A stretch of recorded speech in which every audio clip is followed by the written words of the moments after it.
Stove మీద ఒక bowl పెట్టి అందులో 1 గ్లాస్ పాలు తీసుకోవాలి. తర్వాత అందులో ఒక అరకప్పు వాటర్ యాడ్ చేయాలి.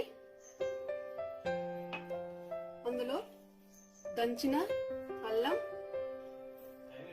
2 యాలకులు వేసి 5 నిమిషాలు మరిగించుకోవాలి.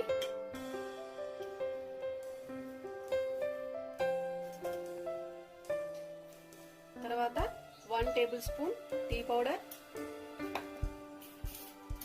టేస్ట్ కు తగినంత షుగర్ యాడ్ చేసుకోవాలి. ఈ మిశ్రమాన్ని ఒక 5 నిమిషాలు బాగా మరిగించుకోవాలి.